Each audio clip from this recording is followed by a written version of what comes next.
Unexpected. Movie की starting में हमें लुई कांग की स्टोरी थोड़ी सी बताई जाती है कि कैसे जब वो अपनी इन्फेंट स्टेज में था तो उसके मॉम डैड को टारकातन्स ने मार दिया था। वो लुई कांग को भी मारने वाले थे, लेकिन तभी वहाँ लॉर्ड रेडन आकर उसे बचा लेते हैं और तभी से वो लुई कांग की परवरिश करने लगते हैं। अब फिर कहानी प्रेजेंट में आती है, जहां अब पिछले टूर्नामेंट में हार जाने के बाद शाओ खान आउटर वर्ल्ड की सेना को अर्थ रेल्म पर अटैक करने के लिए भेज देता है और उसको किताना नाम की लड़की लीड करती है। ये किताना वही सुंदर और ब्रेव योद्धा थी जो पिछली मूवी में लुई कांग से फाइट छोड़ उसकी बातों से प्रभावित हो गई थी। अब उस अटैक के काउंटर अटैक में Johnny Cage, Sonia, Liu Kang और बाकी सब आते हैं और उन्हें फाइट होने लगती है और उसमें अर्थ रेल्म के हमारे हीरोज जीतने लगते हैं। लेकिन तभी फिर जॉनी केज अकेला किताना के पास जाता है और उसे सरेंडर करने के लिए कहता है, लेकिन जब वो नहीं मानती तो अब वहाँ लुई कांग और सोनिया भी आ जाते हैं और उनमें कॉम्बैट फाइट होने लगती है। लेकिन तभी वहाँ अब लॉर्ड रेडन आते हैं जो अपनी गॉड पावर का यूज कर बहुत आसानी से सबको हराने लगते हैं। अब अपनी टीम को हारता देख खुद शाओ खान वहाँ आता है और लॉर्ड रेडन से बात करता है और एक डील रखता है। वो कहता है कि तुम और मैं दोनों एल्डर गॉड्स के पास जाएंगे और उनसे एक और फाइनल मॉर्टल टूर्नामेंट कराने की बात करेंगे, और अगर इस फाइनल टूर्नामेंट में तुम जीत गए तो मैं और मेरी सारी सेना कभी अर्थ रेल पर अटैक नहीं करेगी। अब बाकी सारी टीम तो इस डील को ठुकरा देती है, लेकिन लॉर्ड रेडन इस डील को एक्सेप्ट करते हैं और अपनी टीम के नाराज होने पर उनसे कहते हैं कि इस बार तो चलो अगर हमने इन्हें हरा दिया, और अगर ये अगले साल फिर से यहाँ अटैक करने आए तो अब इस फाइनल टूर्नामेंट के कारण अगर हमेशा के लिए ये लड़ाई का अंत हो जाता है, ये मुझे स्वीकार है। जिसके बाद अब लॉर्ड रेडन और शाओ खान दोनों एल्डर गॉड से जाकर मिलने चले जाते हैं। वहीं हमें अब फिर से स्कॉर्पियन को दिखाते हैं जो बेहोशी की हालत से खड़ा होता है और वो अपने आप को फिर से नेथररेलिम के अंदर पाता है। वहाँ अब कोनाची तो मर गया था, लेकिन उसका माली शिनोक अब फ्री हो गया था। शिनोक नेथररेल्म का असली ओनर था। वहाँ शिनोक अब उसे उस की के बारे में बताता है जो उसने पिछली मूवी में हासिल की। वो कहता है कि ये की तुम्हारी सोल के साथ अब इंटरबाउंड हो चुकी है। आइलैंड के अंदर एक टेम्पल है और उस टेम्पल को अब तुम ही खोल सकते हो और हम चाहते हैं कि तुम उस टेम्पल के अंदर रहकर एक आर्टिफैक्ट को लाओ। शिनोक फिर उससे धमकी भी देता है कि अगर तुमने ऐसा नहीं किया तो मैं तुमसे समय के अंत तक ये तड़पाता रहूंगा। लेकिन हमारा बहादुर स्कॉर्पियन इसकी धमकी से नहीं डरता और सीधे जो पोर्टल उसके लिए शिनोक ने खोला था उसमें होकर भाग जाता है और अर्थ रेल्म पर पहुंच जाता है। वहीं अब हमें फिर लुई कांग क्लैन दिखाई जाती है, जहां सब जीरो का भाई और स्मोक नाम का बंदा था। सब जीरो के भाई का नाम हुईलांग था और अब वो भी अपने भाई की हत्या का बदला लेना चाहता था। उसके दो साथी जिनका नाम साइरेक्स और स्कैटर था वो भी अभी तक मिसिंग थे। अब फिर स्मोक और कोयलांग को वहाँ का ग्रैंड मास्टर अपने पास बुलाता है और कहता है कि तुम लोग स्कॉर्पियन को जाकर पकड़ो और उसे जिंदा यहाँ लेकर आओ। अब कोयलांग तो ये पहले से ही चाहता था कि, लेकिन फिर ग्रैंड मास्टर उसके सामने दो साइब्रॉग्स को लाते हैं जो असल में कोई और नहीं साइरेक्स और स्कैटर थे। उनको साइब्रॉग बना देख स्मोक और कोई दोनों को बहुत दुख होता है और अब वो ये समझ जाते हैं कि ग्रैंड मास्टर हमें भी साइब्रॉग में कन्वर्ट कर देने वाले हैं। ग्रैंड मास्टर का मानना था कि साइबॉर्ग में कन्वर्ट होने के बाद योद्धा की एबिलिटीज कई गुना ज्यादा बढ़ जाती है, लेकिन कोयलांग कहता है कि ये एक साइबॉर्ग वॉरियर नहीं बल्कि दरिंदा बन चुके हैं और अब खुद को साइबॉर्ग नहीं बनने देना चाहते थे,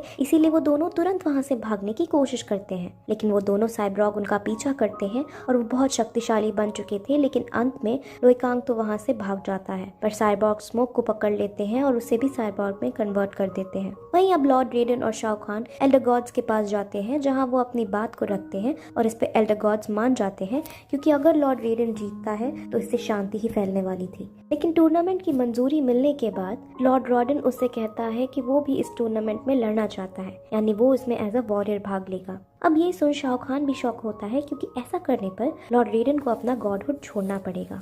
अब एल्डर गॉड्स इस पर भी मान जाते हैं और वो लॉर्ड रेडन का गॉडहुड वापस ले लेते हैं और वो अब एक नॉर्मल इंसान बन जाता है। शाओ खान को दुगनी खुशी होती है और लॉर्ड रेडन भी अब वापस अर्थ रेल्म में आ जाते हैं और उन सबको टूर्नामेंट के लिए रेडी होने को कहते हैं। अब लॉर्ड रेडन को एक नॉर्मल ह्यूमन की तरह ही देखकर वो सब शॉक होते हैं और उन्हें सारी बात समझ आ जाती है। लेकिन फिर लॉर्ड रेडन कहता है कि तुम सब ये मत भूलो कि मैं गॉड होने के साथ एक वॉरियर भी हूँ। अब सारे वॉरियर पोर्टल के थ्रू फिर से उस आइलैंड पर जाते हैं जहाँ पिछली बार टूर्नामेंट हुआ था। अब लॉर्ड रेडन फिर स्कॉर्पियन को बाहर बुलाता है जो वहाँ छुपा हुआ था। वो स्कॉर्पियन की पहले तो तारीफ करता है कि वो फिर से नेथररियल्म से भाग आया और फिर उसके यहाँ होने का पूछता है, जिस पर स्कॉर्पियन उसे सारी बात बता देता है, जिस पर अब लॉर्ड रेडन उसे आर्टिफैक्ट की सच्चाई बताता है और कहता है कि वो आर्टिफैक्ट जिसका नाम कामिडोगु है, बहुत समय पहले एल्डर गॉड्स ने वन बीइंग की ताकत को टुकड़ों में बांटकर उसे ऐसे ही आर्टिफैक्ट्स बना दिए थे और उनमें से एक कामिडोगु है। और अगर अब ऐसा करते करते उससे सारे आर्टिफैक्ट्स मिल गया तो उसके अंदर वन बीइंग की तरह ताकत होगी और वो सारे रेल्म्स को तबाह कर देगा। वो पूछता है कि आखिर श्योनिक रेल्म का तबाह क्यों करना चाहता है, तो रेडन बताता है कि उससे सिर्फ बदला चाहिए और क्योंकि वो उसको पूरा करने के लिए किसी भी हद तक जा सकता है, इसीलिए हम सबको उससे मैड गॉड भी कहते हैं। स्कॉर्पियन फिर तुरंत ही उसे उस की को उसके अंदर से निकालने के लिए कहता है, लेकिन लॉर्ड रेडन अब गॉड नहीं थे, इसीलिए वो उसके अंदर से की नहीं निकाल पाता और फिर उससे आगे आने वाले संघर्ष के लिए मोटिवेट कर वहां से चला जाता है। अब टूर्नामेंट स्टार्ट होता है और शांग तुसांग फिर से वहां आकर उनका वेलकम करता है।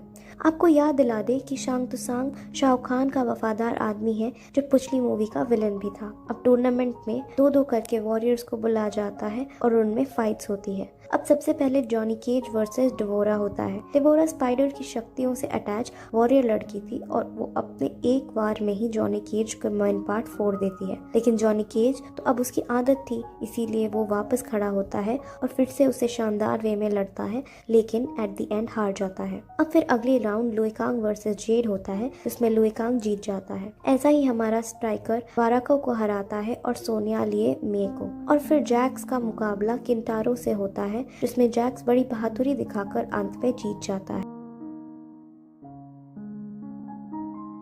वहीं अब अर्थ रेल्म में स्कॉर्पियन को दिखाते हैं, जो कि साइबॉर्ग्स ने ढूंढ लिया था। वो साइबॉर्ग्स तो इतने पावरफुल थे कि उनको स्कॉर्पियन तक नहीं हरा पा रहा था, लेकिन तभी वहाँ कोई लॉन्ग आ जाता है और उन साइबर फ्रॉग्स को फ्रीज करके खुद स्कॉर्पियन से लड़ने लगता है। लेकिन दोबारा क्राइबॉग फ्री होकर कोई लॉन्ग को दूर फेंक स्कॉर्पियन को पकड़कर अपने साथ ले जाता है। वहीं अब अगले दिन टूर्नामेंट में लॉर्ड रेडन वर्सेस राइको होता है, जिसमें लॉर्ड रेडन पहले तो बहुत पिटता है, लेकिन लास्ट में कैसे न कैसे करके वो राइको को हरा देता है। वहीं दूसरी तरफ वो साइबॉर्ग स्कॉर्पियन को पकड़कर उस टेम्पल में ले जाता है जहाँ वो कानिडोगु था। यही ग्रैंड मास्टर शिनोक के लिए काम करता है।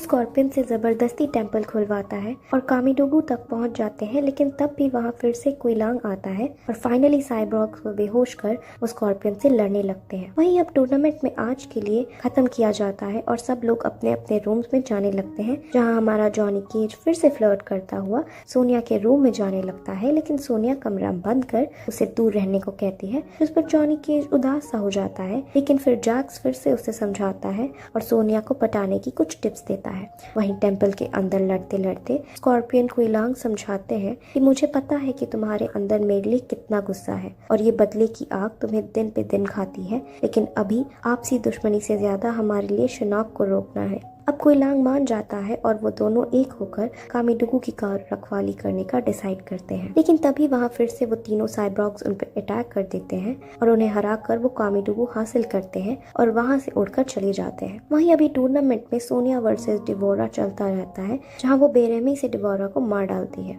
यानी जॉनी केज का बदला पूरा हुआ। अब इसके बाद जैक्स वर्सेस शॉक का शुरू होता है और ऑब्वियसली सबसे खतरनाक विलन के साथ सबसे कमजोर अर्थ रेल्म का योद्धा लड़ रहा था, इसीलिए शॉक खान बड़ी आसानी से जैक को हरा देता है और उसका हाथ तोड़ देता है। जिसके बाद अब रिंग के अंदर स्ट्राइकर और शांग तुसांग आते हैं। शांग तुसांग एक महावी योद्धा था और वो जादू का यूज करके पहले तो जैसे उसका ही भेष धारण कर लेता है और फिर उस पर ऐसा जादू करता है कि वो खुद ही अपने हाथ से अपना सर धड़ से अलग कर देता है। फिर कांगलाओ वर्सेस शाओ खान होता है, जिसमें फिर से हमारी टीम यानी कांगलाओ हार जाता है। अब रिंग के अंदर लॉर्ड रेडन और किटाना आते हैं। किटाना इस टूर्नामेंट में होने वाली मौतों से थोड़ी अफेक्ट हो रही थी और उससे ये सब गलत लग रहा था, इसीलिए मैच के एंड में जब वो लॉर्ड रेडन को हरा देती है तो वो उसको मारने के बजाय अपने हथियार शाओ खान की तरफ फेंकती है, लेकिन शाओ खान इतनी आसानी से कहाँ मरने वाला था, इसीलिए वो अब किटाना की गद्दारी को देख उसको बंदी बनवा लेता है और कहता है कि पहले मैं इन सबको मारूंगा और लास्ट में तुम्हें तड़पा कर मारूंगा। अब फिर शाओ खान वर्सेस सोनिया होता है, जिसमें सोनिया बहुत बुरी तरह हार जाती है, लेकिन एंड मौके में वहाँ जॉनी केज आकर सोनिया की जान बचा लेता है। अब फिर इस टूर्नामेंट का सबसे वेटिंग मोमेंट आता है जहाँ फाइनली लुई कांग और शांग तुसांग रिंग में आते हैं। वहाँ शांग तुसांग फिर से अपने जादू का यूज करता है और उसे पीट कर उसका एक हाथ अंदर से तोड़ डालता है, लेकिन अब भी लुई कांग हार नहीं मानता और वो अभी तक जितनी भी ट्रेनिंग उसने लॉर्ड रेडन से मिली थी याद कर और एक हाथ का ही यूज कर वो शांग तुसांग पर हमला करता है और इस बार शांग तुसांग हारने लगता है। और एक वक्त ऐसा आ जाता है कि लिया कांग उसे जान से मार देगा, लेकिन लुई कांग कहता है कि मेरा उद्देश्य इसकी जान लेना नहीं, इसे हराना था। वहीं अब लॉर्ड रेडन फिर लुई कांग का घायल हाथ देख जहां उन्हें वो किसी तरह का कर्स प्रतीत होता है, वहीं अब नेथेरियम के अंदर ग्रैंड मास्टर साइबोर्ग के साथ आता है और उसको वो कामिडोगु देता है। अब शौनक उस कामिडोगु देने के लिए धन्यवाद करता है और वहाँ ग्रैंड मास्टर को पहली बार पता चलता है कि असल में ये शिनोक है और जो मैं अभी से लड़ा कर दिया वो कामिडोगु है। इससे पहले कि अब वो कुछ कर पाता, शिनोक अपने हजारों आदमियों को उनको मारने के लिए छोड़ देता है। साइबोर्ग उसके आदमियों को मारते तो हैं, लेकिन वो कितनों को मार सकते थे भला, इसलिए ग्रैंड मास्टर हारने लगते हैं और फाइनली बेरहमी से मारे जाते हैं। वहीं अब रिंग का लीडर लॉर्ड रेडन और शाओ खान आते हैं। यहाँ कुछ ही देर की फाइट के बाद शाओ खान लॉर्ड रेडन को भालों से छेड़ कर के रख देता है। अब लॉर्ड रेडन को मारे हुए देख लुई कांग बहुत रोता है, क्योंकि वही उसकी लाइफ में एक थे जिनको वो अपना सब कुछ मानता था, लेकिन वो अपने एंगर को अपने रेज में बदलते हैं और सीधे शाओ खान से लड़ने जाता है। और बहुत ही आइकॉनिक लेवल की फाइट के बाद उसके अंदर जो भी अभी तक एनर्जी उसकी बॉडी में थी उसकी यूज करके वो शाओ खान पर हमला करता है, लेकिन इसके बावजूद भी लुई कांग हार जाता है। अब थोड़ा और पिटने के बाद लुई कांग अपने मन को शांत करता है और अपनी शक्ति से पहले उस कर्स को ठीक करता है और फिर शांत मन से शाओ खान पर हमला करता है और उसे बहुत पीटता है और इसमें फाइनली शाओ खान मारा जाता है। अब लुई कांग सबसे पहले किताना को आजाद करता है और वहाँ से इनकी थोड़ी केमिस्ट्री भी दिखाई जाती है। अब वहाँ एल्डर गॉड्स भी आते हैं जो उससे बताते हैं कि तुमने ये टूर्नामेंट जीत लिया है, इसलिए हमने तुम्हें और ज्यादा पावर्स दिए हैं, लेकिन अभी तुम्हें ऑन बीइंग को जाकर रोकना होगा। वहीं अब नेथेरियम के अंदर स्कॉर्पियन और कोयलांग आते हैं और वो दोनों सबसे पहले मिलकर उसके आदमियों को मारते हैं और शिनोक को वन बीइंग को बुलाने से रोकते हैं, लेकिन वो लेट हो जाता है। अब और वन बीइंग की सारी शक्तियाँ शिनोक में आ जाती है। अब धीरे धीरे सारे प्लैनेट्स यानी सारी रेम्स मर्ज होने लगते हैं और तबाही मचने लगती है। वहीं टूर्नामेंट में एल्डर्स को बताते हैं कि लॉर्ड रेडन ने हमेशा एक बच्चे के बारे में बताता था जिसका दिल और आत्मा दोनों ही काफी साफ है और वही इस पावर को होल्ड कर पाएगा और सारी लैम्स को बचाएगा, और वो बचाना कोई और नहीं बल्कि लुई कांग ही है। अब फिर लुई कांग के अंदर पावर्स आती है जो वो जॉनी, सोनिया, जैक्स और किटाना को लेकर शिनोक के पास जाता है। वहीं शिनोक ने एक जाइंट का रूप लेकर रखा था और वो रेल्म्स को मर्ज कर रहा था, इसलिए लुई कांग ड्रैगन का रूप लेकर अब सीधा उस पर हमला करता है। वहीं बाकी वॉरियर्स भी शिनोक के आदमियों को मारते हैं और उनसे फाइट करने लगते हैं। अब इस फाइट में एक ऐसा सीन आता है जिसमें जॉनी सोनिया की जान बचाते हैं, लेकिन इस बीच सोनिया घायल हो जाती है। अब घायल हुई सोनिया जॉनी से अपने दिल की बात कहती है और लास्ट में आई लव यू बोलता है, जिस पर सोनिया भी हंसकर उसे शट अप कहती है, यानी जॉनी की लाइफ सेट होने वाली थी। वहीं दूसरी तरफ लुई कांग और शिनोक की काफी आइकॉनिक लेवल की फाइट होने के बाद लुई कांग हार जाता है, लेकिन तभी वहाँ कोयलांग और स्कॉर्पियन दोनों एक दूसरे की एबिलिटीज का यूज करके आते हैं और शिनोक पर हमला करते हैं। और इस बीच कामिडोगु जो शिनोक के शरीर पर लगी हुई थी वो टूट जाती है, लेकिन फिर भी उसे कुछ नहीं होता। लेकिन फिर से हमारा लुई कांग खड़ा होता है और धीरे धीरे अब उसके बॉडी पार्ट्स काट कर उसको और कमजोर करता है और अपनी नॉर्मल फॉर्म में आकर उसको पूरी तरीके से मार देता है। अब उसके मरने के बाद वो अपनी पावर से जो थोड़ी बहुत रेम्स मर्ज हुई थी उन्हें वापस अपनी जगह पर करता है और फिर ह्यूमन फॉर्म में आता है। अब सब कुछ ठीक हो चुका था और हर तरह की दिक्कतें जा चुकी और अब एंडिंग में हमें सोनिया को भी जॉनी को किस करते हुए दिखाते हैं और लुई कांग का भी किताना के साथ टांका भिड़ जाता है और इस हैप्पी एंडिंग के साथ ये मूवी यहीं खत्म हो जाती है।